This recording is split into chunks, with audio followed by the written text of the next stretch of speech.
جو خواتین اپنے شوہر کو یہ 3 جملے بولتی ہے نا، یہ 3 جملے بولنے والی عورت یہ جہنمی ہے۔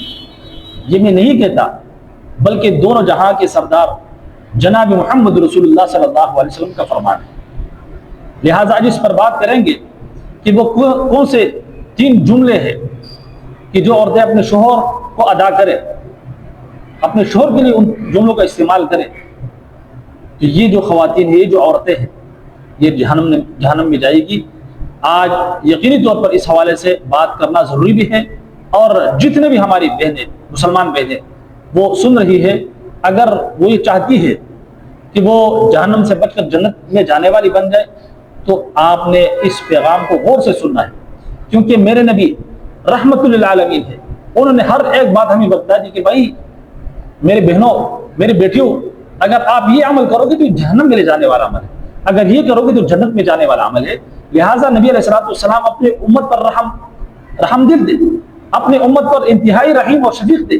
اس لیے ہمیں ہر چیز بتا دی کہ بھائی اس چیز سے اپنے آپ کو بچاؤ، یہ آپ کے لیے خطرہ ہے، یہ عمل آپ کو جہنم کی طرف لے کے جانے والا ہے۔ تو اسی لیے خواتین کو خبردار کر دیا ہے۔ ایک حدیث شریف میں آتا ہے، جناب نبی کریم صلی اللہ علیہ وسلم نے فرمایا کہ میں نے جہنم دیکھی اور اس میں کثرت کے ساتھ خواتین دیکھی، اس وجہ سے کہ یہ جو خواتین ہے، ایسے نہیں کہ چونکہ یہ عورتیں ہیں اس لیے جہنم میں، بلکہ اس وجہ سے کیونکہ یہ کفر کرتی ہے۔ صحابہ نے رسول اللہ کے رسول، کیا اللہ کی کفر کرتی ہے؟ اللہ کا کفر کرتی ہے؟ تو نبی علیہ السلام نے فرمایا نہیں، بلکہ اپنے شوہر کی نافرمانی کرتی ہے اور اپنے شوہر کی احسان فراموشی کرتی ہے، یہاں تک کہ زندگی بھر، پوری زندگی آپ احسان کرو اور ایک دفعہ کبھی کمی کوتاہی ہو جائے، کچھ کمی ہو جائے، تو یہ عورت کیا کہتی ہے کہ تم سے تو اب تک میں نے کوئی بھلائی، کوئی خیر آپ سے نہیں پائی، اب تک تم نے میرے لیے کیا کیا ہے، اب تک مجھے دیا کیا ہے، میں نے تو کوئی چیز بھی آپ سے وصول نہیں کی، کوئی خیر آپ سے مجھے نہیں پہنچی ہے۔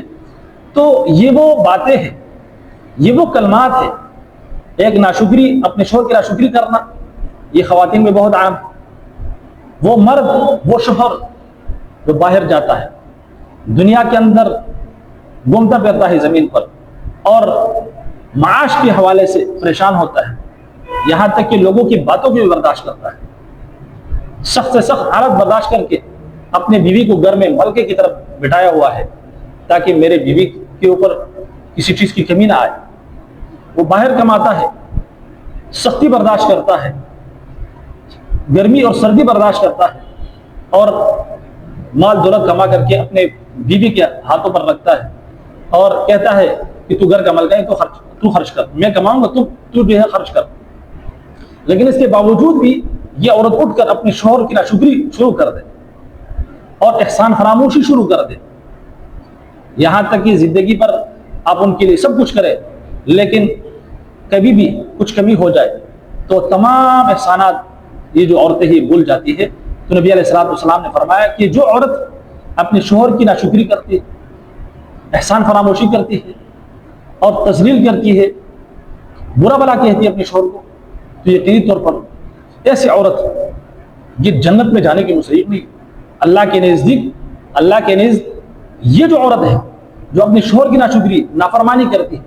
اپنے شوہر کو برا بلا کہتی ہے اور احسان فراموشی کرتی ہے، تو اللہ رب العزت کے نزدیک ایسے عورت کا جو مقام ہے، جو ٹھکانہ ہے، وہ جہنم ہے۔ اس لیے نبی علیہ الصلوۃ والسلام نے کیا فرمایا کہ مرد جو شوہر ہے اس کے اتنے زیادہ حقوق ہیں، اگر اللہ کے علاوہ کسی کو سجدہ کرنا جائز ہوتا تو میں خواتین سے کہتا کہ اپنے شوہروں کو سجدہ کرو، اتنے زیادہ حقوق ہیں۔ تو لہٰذا اگر کوئی خاتون یہ چاہتی ہے کہ وہ جہنم سے بچ جائے تو اپنے شوہر کی ناشکری کبھی بھی نہیں کرنا، اپنے شوہر کی نافرمانی کبھی بھی نہیں کرنا، اپنے شوہر کی کبھی احسان فراموشی نہیں کرنا، بلکہ ہمیشہ آپ ان کا شکر ادا کرتے رہیں، ہمیشہ آپ ان کی حوصلہ افزائی کریں۔ اگر آپ اس زبان سے ان کی حوصلہ افزائی نہیں کر سکتی تو کم از کم اتنی تو کر سکتی ہو کہ آپ اس زبان کے ذریعے سے اپنے شوہر کو تکلیف تو نہ پہنچائیں، نافرمانی، ناشکری تو نہ کریں۔ لہٰذا اگر کوئی خاتون یہ چاہتی ہے کہ وہ جہنم سے بچ کر جنت میں جانے والی بن جائے تو اس کے لیے راتوں کو اٹھنے کی ضرورت نہیں، تہجد پڑھنے کی ضرورت نہیں ہے، بلکہ ایسی عورت جو فرض نماز ادا کرے، فرض عبادات ادا کرے، روزے وغیرہ دیگر جو فرائض ہے وہ ادا کرے، اور ساتھ ساتھ میں اپنی عزت کی حفاظت کرے، اس میں خیانت نہ کرے، اپنی شرمگاہ کی حفاظت کرے، اور اپنے شوہر کے ساتھ کبھی خیانت نہ کرے بلکہ اپنے شوہر کی فرما برداری کرے، تو ایسی عورت اگرچہ کوئی تہجد گزار نہ ہو لیکن پھر بھی یہ پکی ٹکی جنتی ہے۔ لیکن اگر کوئی عورت ایسی ہے جو ہے تو تہجد گزار، راتوں کو اٹھتی ہے لیکن اپنی شوہر کی نافرمانی کرتی ہے، یاد رکھیے ایسی عورت جنت میں جانے کی مستحق نہیں ہے۔ لہٰذا اگر جنت کمانی ہے تو فرائض کے ساتھ ساتھ اپنی عزت کی حفاظت اور اپنے شوہر کی جو ہے وہ ناشکری نہیں کرنی ہے اور احسان فراموشی نہیں کرنی ہے، بلکہ اپنی شوہر کی فرما برداری کرنی ہے۔ تو یقینی طور پر یہ جو عورت ہے جو فرائض ادا کر رہی ہے اور اپنی عزت کی حفاظت کر رہی ہے، اپنے شوہر کے ساتھ خیانت نہیں کرتی ہے، اپنے شوہر کی فرما برداری کرتی ہے، تو ایسی عورت پکی ٹکی جو ہے وہ جنتی ہے۔ بہرحال ایسے عورت کے لیے تو جنت کمانا بہت ہی آسان ہے، لیکن عورتوں نے خود اپنے لیے مشکل بنا دیا ہے۔ یقینی طور پر اگر کوئی خاتون اپنے گھر کے اندر اپنے شوہر کے ساتھ اچھا سلوک رکھتی ہے اور خندہ پیشانی کے ساتھ پیش آتی ہے، فرما برداری کرتی ہے، تو یقینی طور پر دنیا کے اندر بھی پرسکون زندگی جیے گی، گھر کے اندر شوہر بھی مہربان ہوگا، گھر کے اندر سکون بھی ہوگا۔ لیکن اگر یہی عورت اٹھ کر ناشکری پہ آ جائے اور نافرمانی پہ اتر آئے تو دنیا کے اندر بھی یہ چین نہیں پائے گی، یہ بے سکون رہے گی، کیونکہ اس نے اپنے گھر کو خود جو ہے وہ عذاب بنا لیا ہے، اپنے گھر کے سکون کو خود چھین لیا ہے۔ تو لہٰذا یہ عورت کے ہاتھ میں ہے کہ اپنے گھر کو جنت بنائے یا جہنم بنائے۔ تو لہٰذا جو عورت ان باتوں کا خیال رکھے گی تو انشاءاللہ تعالی دنیا کے اندر بھی سکون کی زندگی، امن کی زندگی، خوشگوار زندگی، اور آخرت میں ایسی عورتوں کے لیے اللہ حافظ نے جنت بنا رکھی ہے۔ اللہ حافظ سے دعا ہے کہ اللہ حافظ ہم سب کو ایک دوسرے کے حقوق اور حقوق اللہ ادا کرنے کی توفیق عطا فرمائے۔ اجازت دیجیے، السلام علیکم ورحمۃ اللہ وبرکاتہ۔